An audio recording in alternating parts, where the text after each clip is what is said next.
Am I the asshole for refusing to share my bonus with my fiance's family? Getting a $50,000 bonus was one of the biggest moments of my career.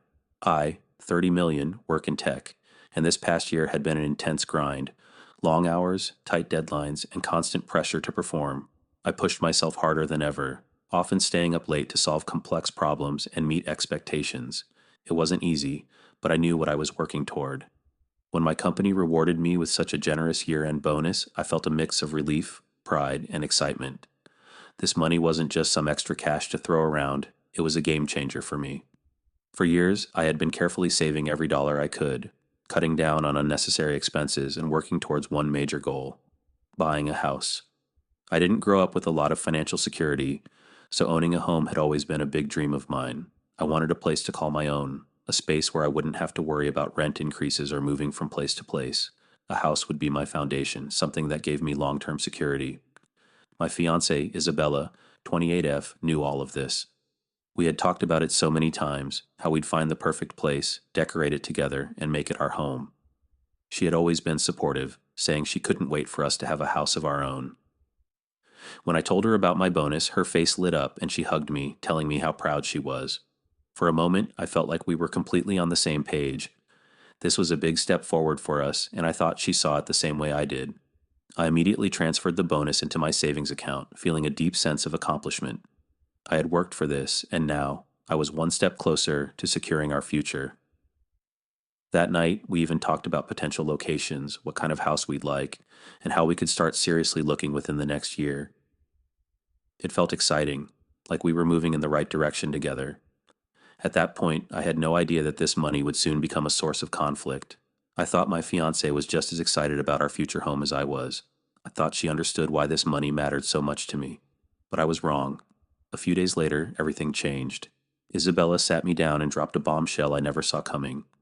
I wasn't expecting the conversation to take such a sharp turn. A few days after getting my bonus, Isabella sat me down with a serious look on her face. At first, I thought she wanted to talk about something related to wedding planning, or maybe even houses. But then she said something that completely caught me off guard. She asked if I could give $25,000 of my bonus to her parents to help them pay off their mortgage.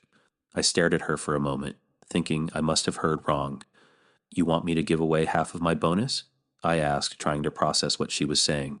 She nodded and said, "My parents have been struggling financially, and this could really help them. Since we're getting married, they're going to be your family too. It's only fair that we help them when we can." I was speechless. I had never once heard her mention that her parents were struggling this badly. I knew they weren't rich, but I didn't think they were in such a difficult position that they needed help paying off their house. And even if they were, why was it suddenly my responsibility? I took a deep breath and told her, "I'm sorry, but I can't do that. This money is meant for our future, for the house we've been talking about. I've worked hard for this, and I don't think it's my job to pay off their mortgage." Her face changed immediately. The warmth was gone, replaced by something colder, something I hadn't seen before. She looked at me like I had just said something awful. "So you don't care about my family?" she shot back. I was taken aback. "Of course I care about them, but that doesn't mean I have to give them my money. They haven't even asked me for help." She scoffed.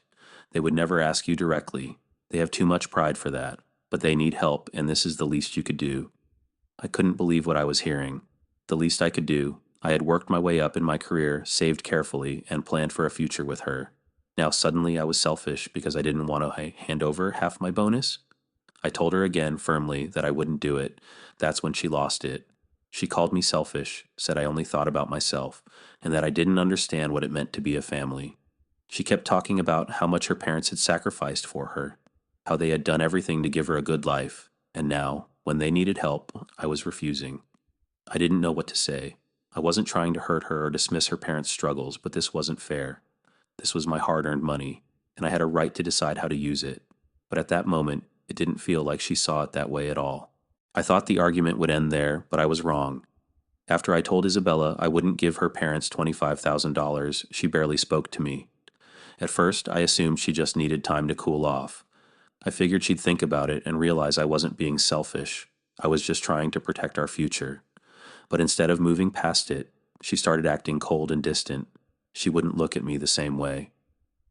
Simple conversations turned into short replies, and the warmth in her voice was gone. Whenever I tried to bring it up again, she just shook her head and said, "Forget it. I see where your priorities are." That one sentence hit me hard because it didn't feel like she was just upset. It felt like she was questioning my character. Then things got worse. She told her parents about my bonus. She didn't just tell them, I could tell she made it sound like I was the bad guy. Suddenly, her parents started making subtle but pointed comments whenever I saw them. "Must be nice to have that kind of extra money," her mom said one evening, sighing dramatically. "Some people work their whole lives and never see a bonus like that." Her dad nodded along. "It's crazy how some people get lucky," he added. "Meanwhile, others are just trying to stay afloat." I knew exactly what they were doing. They weren't asking me for money, but they were making it very clear that they expected me to help. And the fact that Isabella had gone behind my back and told them made it even worse. I confronted her about it that night. "Why would you tell them about my bonus? That was private." She didn't even look guilty. "They're my parents. I tell them everything," she said simply. "Besides, it's not like I lied. You do have the money, you just don't want to help." I couldn't believe what I was hearing. "That's not fair, Isabella. I worked hard for this. This is for us, not just me. You were fine with it before. Why is this suddenly about your parents?" She rolled her eyes. "Because family matters, and you're already showing me that you don't care about the people who matter to me." That stung. I had never once told her I didn't care about her family. I liked them. I respected them. But that didn't mean I had to pay their mortgage. The more I tried to explain, the more distant she became. And now, every time I saw her parents, I could feel the weight of their judgment. It wasn't just her who saw me differently now, it was them too. And for the first time, I started to wonder if this was about more than just money. Every conversation started feeling like a trap. No matter what I said or did, I could feel the tension hanging in the air. Isabella wasn't just upset, she was disappointed in me, and she wanted me to know it. She barely spoke to me unless it was absolutely necessary. And when she did, her words were short and clipped. I could feel the distance growing between us, and it wasn't just about the money anymore. Then there were her parents. The guilt tripping became constant. Every time I saw them, they'd make these little comments, acting like they were just making conversation. But I knew better. "You know, we worked so hard to give Isabella a good life," her mom would say, shaking her head like she was remembering all the sacrifices they made. "We never had extra money lying around, but we always put her first." Her dad would chime in too. "It's just tough, you know? The economy, the bills. It's hard for people like us. Not everyone gets big bonuses at the end of the year." I wanted to scream. I wanted to tell them that this wasn't my fault, that I wasn't some heartless person ignoring their struggles. But what was I supposed to say? If I argued, I'd look like a jerk.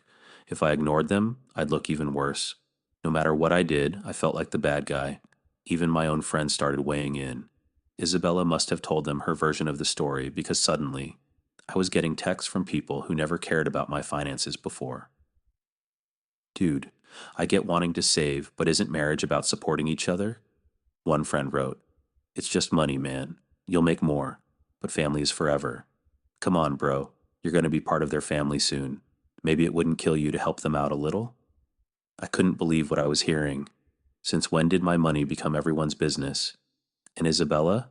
She didn't care. In fact, she seemed completely fine letting other people pressure me. She didn't defend me, didn't tell them to back off. Instead, she just sat there and watched as the people around us started to turn against me. The worst part was when she looked me in the eye one night and said, "What future? You're already showing me that you don't care about the people who matter to me." That broke something inside me. I had spent years working toward a future for us. I had planned, saved, and sacrificed so we could build something together. And now, just because I wouldn't hand over half my bonus, she was acting like I didn't care about her at all. I felt trapped. If I gave in, I'd be setting a precedent. What would stop them from expecting money in the future? But if I stood my ground, I'd keep looking like the selfish fiancé who refused to help his future in-laws. And the more I thought about it, the more I started to wonder, was this really about the money, or was this about control? I never thought money would make me question everything about my relationship, but here I was, staring at Isabella across the room, wondering if we were even on the same team anymore. The tension had become unbearable.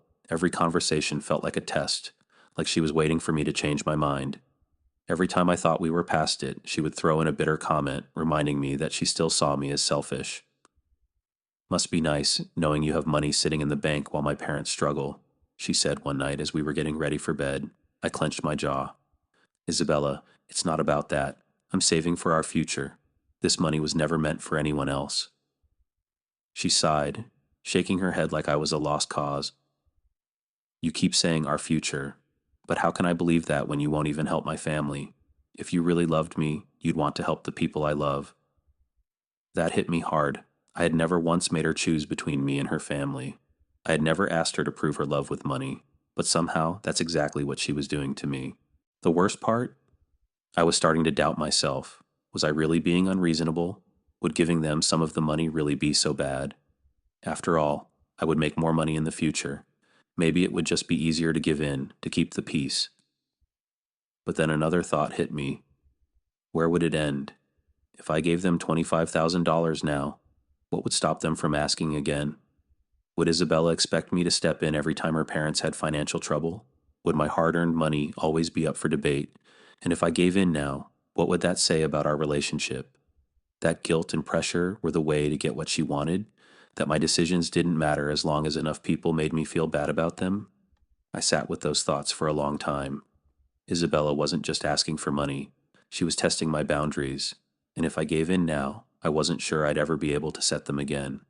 So I looked her in the eye and said, No, Isabella, my answer isn't changing.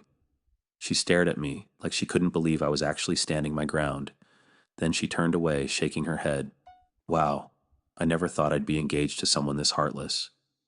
That was the moment I knew. This wasn't just about money anymore. This was about who we were as people, and maybe, just maybe, we weren't as right for each other as I had once thought. Isabella didn't say another word that night. She just turned off the lights and got into bed, facing away from me. I lay there staring at the ceiling, my mind racing. Was this really how things were going to be? Was this what my future looked like, being the bad guy every time I made a financial decision that didn't benefit her family? I had never thought of money as something that could break a relationship, but now it felt like a wall between us. A few weeks ago, we had been talking about houses, planning a future together, dreaming about the life we would build. Now we barely spoke without arguing. Part of me wanted to believe this would blow over. Maybe Isabella would realize she was being unfair, or maybe we could find some kind of middle ground. But deep down, I wasn't sure anymore. If she truly saw me as selfish, if she really believed love meant handing over my hard-earned money, then what did that say about us? And what if this was just the beginning? Would this happen again the next time her parents needed something? Would I always have to defend myself for choosing our future over their struggles? I didn't have the answers. I didn't know if I was right or wrong, if I was being a responsible partner or just stubborn. But I did know one thing. I wasn't going to be guilt-tripped into giving up something I had worked so hard for. So now I have to ask myself, is this just a fight we'll move past, or is this a sign that we're not meant to build a life together after all?